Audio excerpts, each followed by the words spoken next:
Makrifat membuat seseorang tidak lagi mudah kecewa. Ia tidak menaruh harapan kepada makhluk, karena ia tahu semua yang datang dari makhluk hanyalah perantara. Jika ia ditolong manusia, ia melihat tangan Tuhan di balik itu.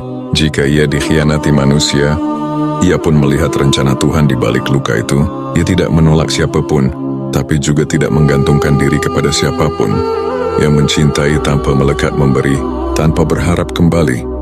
Hati seperti ini menjadi ladang tempat tumbuhnya keajaiban, karena doa yang keluar dari hati yang makrifat bukan lagi sekedar permintaan, melainkan perintah halus yang dikeluarkan oleh kehendak Tuhan melalui dirinya.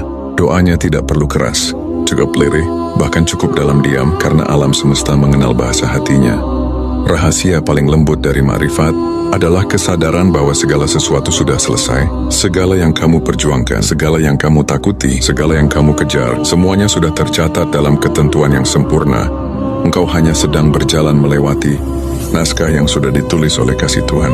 Ketika engkau memahami ini, engkau akan berhenti cemas tentang masa depan, karena engkau tahu setiap langkahmu sudah dituntun ke arah yang seharusnya. Ia menjalani hidup dengan kesadaran bahwa semua langkahnya sudah berada dalam genggaman Tuhan.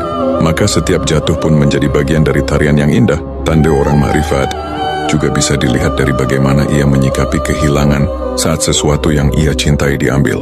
Ia tidak panik, ia menangis ya, tapi air matanya bukan air mata penyesalan, melainkan air mata kerinduan, karena ia tahu yang hilang sebenarnya hanya bentuk, bukan makna. Yang percayai bahwa tidak ada kehilangan di sisi Tuhan.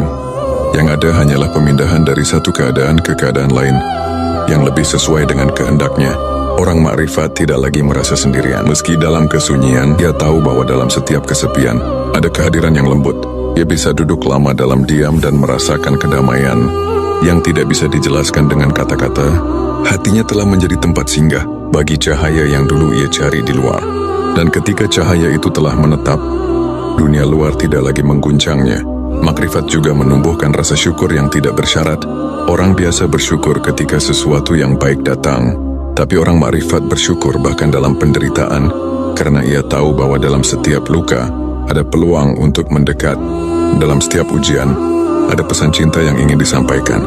Ia tidak menunggu bahagia untuk bersyukur. Justru syukurlah yang membuatnya bahagia. Dan yang paling dalam dari semua tanda itu adalah cinta. Cinta yang tidak bisa dijelaskan dengan logika. Cinta yang tidak menuntut apapun. Cinta yang tidak menginginkan balasan. Cinta yang hanya ingin terus memberi, terus melayani, terus menyatu. Orang makrifat mencintai Tuhan bukan karena ingin surga, tapi karena tidak bisa tidak mencintai. Yang mencintai